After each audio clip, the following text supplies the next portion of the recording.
Well, ladies and gentlemen, you've heard me give my opinions of the top 12 movies of 2009.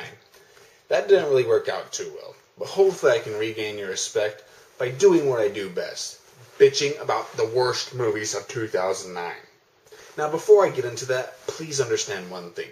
The movies that you watch in theaters usually are not all that bad. Most of them are just average, but for the most part, the bad movies are reserved for direct-to-video stuff. So if you say the worst movie of the year is Transformers 2, I'm going to have to presume that you have not seen Transmorphers 2. Now, of course, I'm only going to be focusing on the theatrical failures, because if I reviewed all the direct-to-video bad ones I saw, I'd never end this video.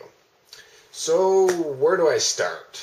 Well, there's New Moon, but I already got into that. Oh, there's also Push, but that actually grew on to me more in subsequent viewings. Oh, what about Whiteout? What about Whiteout? Seriously, I don't really remember anything about that one. Oh, it was like The Thing, except without aliens, with lots of unconvincing CGI, and it sucked. But beyond that, I don't remember anything. Well, I have an idea. Why don't I go into my awesome website, www.freewebs.com/martialhorror. I'm sure that somewhere there will jog my memory. Whiteout had promise, but it never takes off. It is the worst kind of mediocrity, because you'll forget it shortly after. Well, great. It looks like I had pretty much forgotten about it when I was writing the review. I just made a useless trip now, and that makes me sad. But as bad as that was, I don't remember it. I mean, it was harmless, I guess. But I need the real bad movies. The crap of the shit that goes down the toilet that you wave to as it flushes down that deep, dark abyss. And I know the perfect way to start off. Pink Panther 2. Now, I could tell you a lot about it, but I don't think I need to. In fact, I won't. Because all I need to do is mention Steve Martin's Pink Panther 2, and most likely you will know what I'm talking about. I mean, that is just universal crap right there. But my next one I will get into. Street Fighter, The Legend of Chun-Li. Now, this movie had an advantage that most movies don't. There was already a crappy Street Fighter movie before.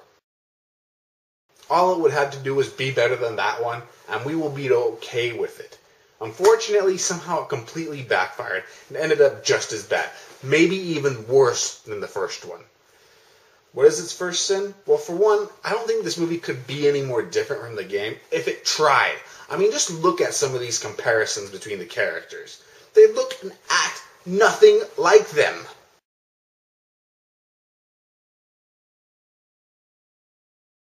I mean, why not just cast Woody Allen as Gen and the angry video game nerd as Bison?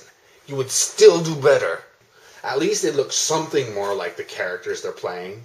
And then you actually get the impression that this is meant to be a prequel to the video game, even though characters from the video game are already dead by the end of the movie.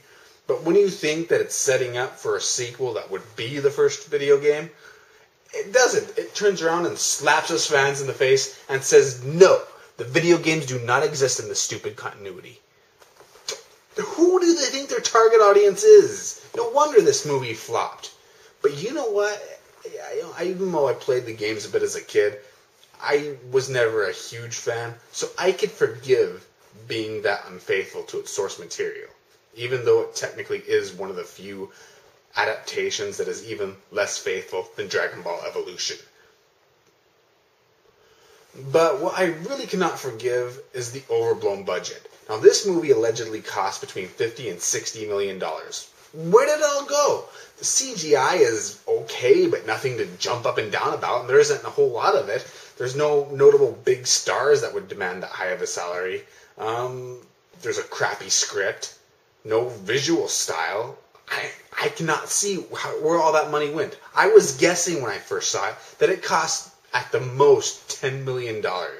If it cost that much, I might have been somewhat forgiving, but it cost $50 to $60 million.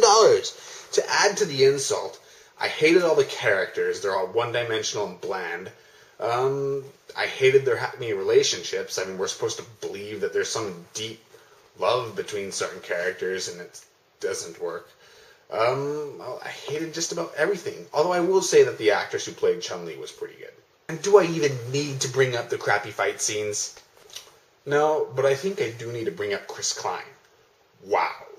I've seen good stars do bad in bad movies before, but not like Chris Klein. I mean, I will never watch another one of his movies again. And I watch every Steven Seagal movie I can see, so I have a high tolerance of bad acting. But do you know what is probably even worse than Street Fighter?